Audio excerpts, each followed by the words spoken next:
So I got this call. It was literally 4 a.m. on a Monday. And this plant manager, poor guy, he's standing on a cold floor staring at a thermal shutdown fault on a machine that had a pristine maintenance log. I mean, every single box was checked, Lisa. Every filter changed, every oil level perfect, but the metal just did not care. It failed anyway because, well, even the best checklist can't outrun bad physics. Right. Because if you're asking a machine to do something its physical design was never built to handle, it's just a ticking clock. I'm Lisa Saunders, by the way, and we are digging past the glossy marketing brochures on the Big Dog podcast to look at what actually works when the rubber meets the road on the shop floor. And I'm Jason Reed. No nonsense. Let's look at the metal. If you're relying on compressed air to keep your lines running, reliability isn't some abstract spec sheet number. It's what keeps you from getting those 4 a.m. phone calls. And it starts with how the machine actually handles the air.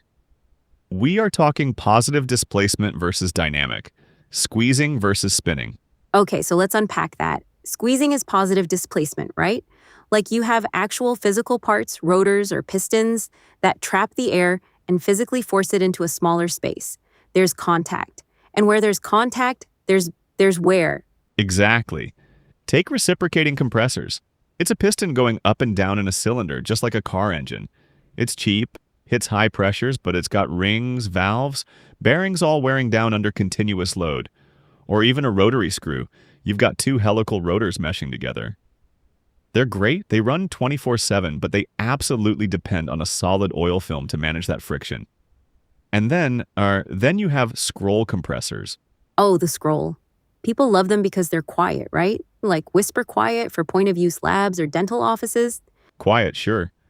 But the physics are brutal if you try to run them hard. The flanks of those interleave scrolls don't touch, but the faces do. They rely on these little tip seals to keep the air from leaking out. And those tip seals, they just wear out. Fast. If you try to run a scroll as a plant-wide workhorse, you're going to be replacing those seals constantly. It's just not built for heavy-duty workloads. So, that's the squeezing side. But what about spinning? You mentioned dynamic compressors, like centrifugals. How do they avoid that wear bottleneck? Centrifugals are a completely different animal. They don't squeeze the air. Instead, they pre-swirl it with these inlet guide vanes, then a high-speed impeller spins that air up to extreme velocity, and then a diffuser plate slows it back down. That slowing down is what converts the velocity into pressure. Think about it. No pistons, no meshing rotors. The actual parts doing the compression don't touch. Friction is almost zero. That's why in huge plants, we're talking 400 horsepower and up. Centrifugals last for decades with very little mechanical wear. Wow. So no contact means practically no wear. But most plants aren't running 400 horsepower monsters. They're looking at rotary screws, and a lot of them are tempted to go oil-free because, well, oil-free sounds cleaner and more reliable, right? No oil to carry over, no oil to change. Yeah, and that is where a lot of folks walk right into a trap. They think oil-free means less maintenance, but the physics say the exact opposite. Take Kaishan's KR-off 2-stage oil-free screw, for example. It's a fantastic machine when you absolutely need zero oil risk, like in food or pharma. But to make that oil-free design work without air leaking backward through the rotors, you have to run it at insane speeds. We are talking up to 22,000 RPM. Wait, 22,000? A standard oil-flooded rotary screw runs at what, like a 1,800 RPM? Exactly.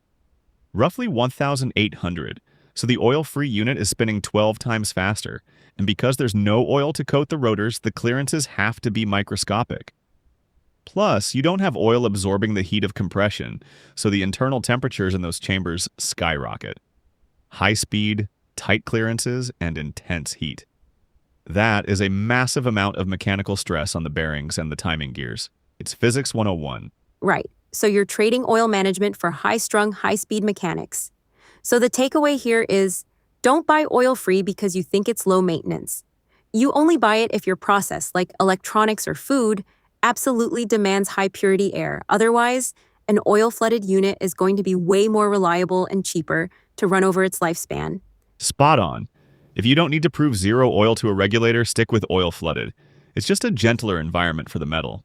Okay, so If we are sticking with oil-flooded rotary screws for general manufacturing, how do we make them even more reliable? You mentioned earlier that two-stage designs change the stress math. They absolutely do. Look at something like the Kaishan KRSP2. It's a two-stage rotary screw, and the secret is how it splits the work. Instead of forcing one set of rotors to do all the squeezing from atmospheric pressure up to, say, 125 psi, it shares the load. The first stage compresses the air halfway, then it goes through an intercooler to drop the temperature, and then the second stage finishes the job. So by having the pressure rise per stage, you're not pushing either rotor set to its limit. It's like two people carrying a couch instead of one guy throwing his back out. Exactly. The operating temperatures stay much lower, the oil doesn't degrade as fast, and crucially, the axial thrust on the bearings is drastically cut down. That lower stress is what gives you that legendary air-end life on heavy, continuous duty cycles. It's just a smarter way to handle the force. And what about variable speed drives, VSDs? I know they save energy, but how do they impact reliability? VSDs are huge for reliability because of how they handle the dreaded rapid cycling. You see, a standard fixed-speed machine, if it's oversized or the demand drops, it has to load and unload constantly. It's turning on, drawing 6 times its normal running current just to start, then unloading, then loading again. It's a constant hammering of the contactors, the motor, and the bearings. A VSD unit just ramps up and down smoothly. It matches the demand. It's gentler. But wait, can't VSDs get tripped up by the environment? I remember you telling me about a troubleshooting job at a coastal facility where a low-hour machine was failing. What happened there? Oh, that was a classic. Beautiful facility right on the water, but they had this oversized compressor that was constantly short-cycling. Now, coastal air is incredibly humid. Every time that compressor started up, it sucked in all that wet salt air, but because it was oversized and constantly unloading, the operating temperature never got hot enough. It was running way too cold, well below that critical 150-degree Fahrenheit threshold. Oh no. If it's running below 150 degrees, the water vapor in the air doesn't stay as steam. It condenses directly into the liquid oil inside the machine. Bingo. You get water sitting in the bottom of the oil sump, and water is a terrible lubricant. It destroys the oil's properties, leads to high friction, drops the oil pressure, and eventually it just eats the bearings. This pristine machine was destroying itself from the inside out because it couldn't get hot enough to boil off the water. So how did you fix it? Well, first, we had to get that operating temperature up into the sweet spot, around 180 degrees Fahrenheit, so the moisture would actually vaporize and vent out.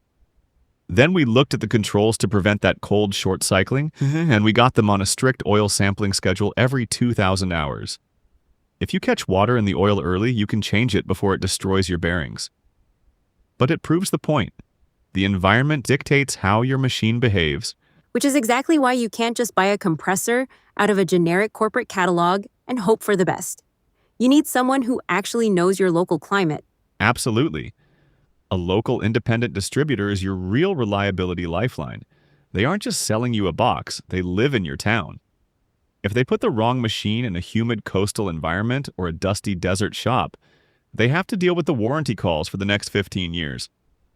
They're going to make sure it's sized right. They have parts on hand, and they've got factory-trained techs who can get to you in hours, not days. Yeah, because at the end of the day, reliability isn't a brand name printed on the metal. It's the physics of speed, heat, and friction, managed by smart controls and a partner who actually knows your shop floor. Couldn't have said it better myself. Keep the metal running, keep the stress low, and we'll talk next time. See ya. Thanks for listening, everyone. Catch you on the next episode.